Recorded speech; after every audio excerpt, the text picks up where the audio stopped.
Hello नमस्कार friend. Exam prospect classes के GK programme में आप सभी लोगों का स्वागत है। देखिए, पहला क्वेश्चन है हमारा, निम्नलिखित में से किस राज्य में सबसे अधिक रामसर स्थल है? Option a Uttar Pradesh, option b Tamil Nadu, option c Orissa, option d Kerala. Right answer option b Tamil Nadu. आइए व्याख्या पर गौर करते हैं। हाल ही में भारत ने रामसर साइट की सूची के लिए 11 आर्द्र भूमि क्षेत्रों को नामित किया है। इनके साथ ही देश में इन स्थलों की कुल संख्या 75 हो गई है। नामित किए गए नए स्थलों में शामिल हैं उड़ीसा में तंपारा झील, हीराकुंड जलाशय एवं अंशुबा झील। वहीं मध्य प्रदेश में यशवंत सागर, तमिलनाडु में चित्राकुंडी पक्षी अभ्यारण्य, सुचेंद्र थेरूर वेटलैंड कॉम्प्लेक्स, बुड़बुड़ पक्षी अभ्यारण्य एवं काजीरकुरम पक्षी अभ्यारण्य।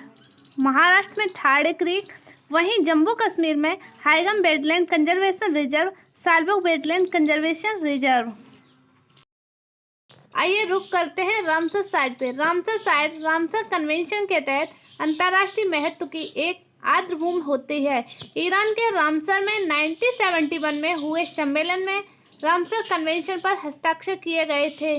भारत ने इस पर 1 फरवरी 1982 को हस्ताक्षर किए।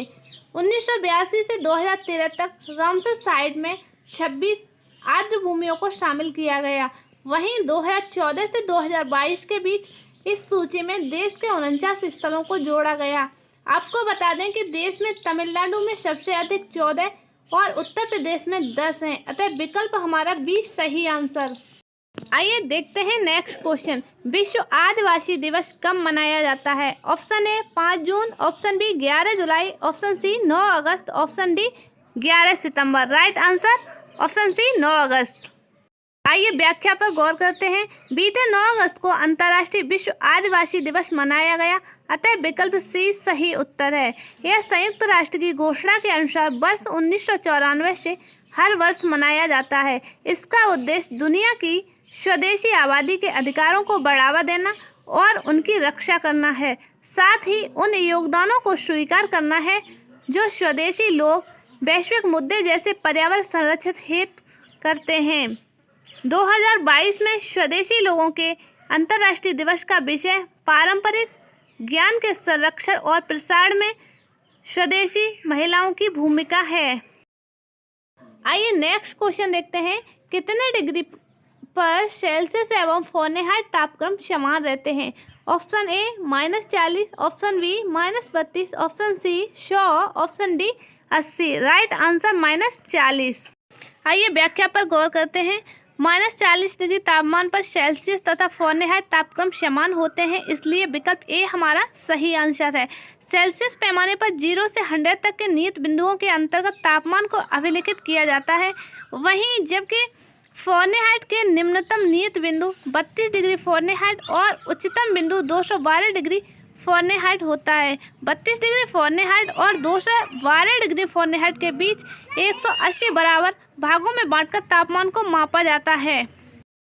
आइए देखते हैं नेक्स्ट क्वेश्चन। निम्नलिखित में से कौन सा देश तुर्की राज्यों के संगठन का सदस्य नहीं है? Option A Azerbaijan, option B Kazakhstan, option C Kyrgyzstan, option D Armenia. इसका right answer option D Armenia. तुर्की राज्यों के संगठन को वर्ष 2009 में एक अंतर सरकारी संगठन के रूप में स्थापित किया गया था। आपको बता दें कि इसका उद्देश्य तुर्क राज्यों के बीच व्यापक सहयोग को बढ़ावा देना है। इसके 4 संस्थापक सदस्य राज्य हैं अजरबैजान, कजाकिस्तान, किर्गिस्तान और तुर्की। अक्टूबर 2019 में बाकू में आयोजित 7वें शिखर सम्मेलन के दौरान उज्बेकिस्तान पूर्ण सदस्य के रूप में शामिल हुआ। वहीं नवंबर 2021 में आयोजित 8वें शिखर सम्मेलन में तुर्कमेनिस्तान संगठन के पर्यवेक्षक सदस्य के रूप में शामिल हुआ था। आर्मेनिया तुर्क राज्यों के संगठन का सदस्य नहीं है। आइए देखते हैं नेक्स्ट क्वेश्चन। भारत मौसम विज्ञान विभाग किस मंत्रालय के अधीन कार्यरत है? ऑप्शन ए जल शक्ति मंत्रालय, ऑप्शन बी विज्ञान एवं प्रौद्योगिकी मंत्रालय, ऑप्शन सी पृथ्वी विज्ञान मंत्रालय, ऑप्शन डी पर्यावरण वन एवं जलवायु परिवर्तन मंत्रालय। इसका राइट आंसर पृथ्वी विज्ञान मंत्रालय। आइए व्याख्या पर गौर करते हैं। हाल ही में जलवायु परिवर्तन के कारण इस वर्ष पूरे देश में मानसूनी वर्षा असमान रही है, जिसमें मौसम की घटनाओं की सटीक पूर्वानुमान लगाने वाली एजेंसियों जैसे IMD की क्षमता गंभीर रूप से प्रभावित हुई है। भारत मौसम विज्ञान भारत सरकार के पृथ्वी विज्ञान मंत्रालय के अधीन एक एजेंसी है, अतः विकल्प सी हमारा सही आंसर है। आइए देखते हैं, IMD की स्थापना वर्ष 1875 में की गई थी। इसका मुख्यालय नई दिल्ली में है। यह मौसम संबंधी अवलोकन, मौसम पूर्वानुमान व भूकंप विज्ञान के लिए जिम्मेदार एक प्रमुख एजेंसी है। आइए इसके कार्य पर गौर करते हैं। मौसम संबंधी अवलोकन, गंभीर मौसम की घटनाओं के प्रति चेतावनी देना, कृषि उद्योग, जल संसाधन प्रबंधन के तेल की खोज और देश के लिए रणनीतिक रूप से महत्वपूर्ण गतिविधियों के लिए आवश्यक। आइए देखते हैं नेक्स्ट क्वेश्चन। निम्नलिखित में से किस मध्य एशियाई देश की सीमा कैस्पियन सागर से लगती है? Option a Kyrgyzstan, option b Tajikistan, option c Turkmenistan, option d Uzbekistan. आइए इसकी व्याख्या पर गौर करते हैं। कैस्पियन सागर दुनिया की सबसे बड़ी खारे पानी की झील है। यह दुनिया का सबसे बड़ा अंतर्देशीय जल निकाय है, जिसे दुनिया की सबसे बड़ी झील या एक पूर्ण समुद्र के रूप में वर्गीकृत किया गया है। इस सागर की सीमा कजाकिस्तान, तुर्कमेनिस्तान, ईरान, अजरबैजान और रूस को स्पर्श करती है। आइए देखते हैं नेक्स्ट क्वेश्चन। निम्नलिखित में से कौन सी यमुना नदी की सहायक नदी नहीं है? Option A Tons, option B Rind, option C Sengar, option D Bagmati. Right answer Bagmati. आइए इसकी व्याख्या पर गौर करते हैं। हाल ही में दिल्ली सरकार ने बाढ़ का अलर्ट जारी करते हुए कहा है कि यमुना नदी का जल स्तर खतरे के निशान 205.33 मीटर को पार कर गया है। देखते हैं, यमुना नदी का उद्गम बंदरपुर श्रेणी पर स्थित यमुनोत्री हिमनद से होता है। इसके दाहिने तट पर मिलने वाली प्रमुख सहायक नदियां चंबल, सिंध, बेतवा, केन हैं। वहीं बाएं तट पर मिलने वाली सहायक नदियां टॉन्स, हिंडन, सेंगर, रिंद आदि हैं।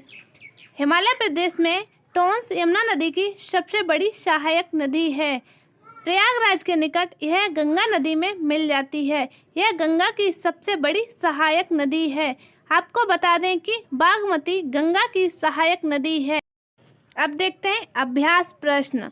प्रिय व्यूअर्स, अपने अभ्यास प्रश्न का आंसर कमेंट बॉक्स में देना न भूलें। आइए देखते हैं, भारत में निम्नलिखित में से कहाँ प्रवाल भित्तियाँ नहीं पाई जाती हैं? ऑप्शन ए कच्छ की खाड़ी, ऑप्शन बी मन्नार की खाड़ी, option c Sundarbans, option d Andaman और निकोबार।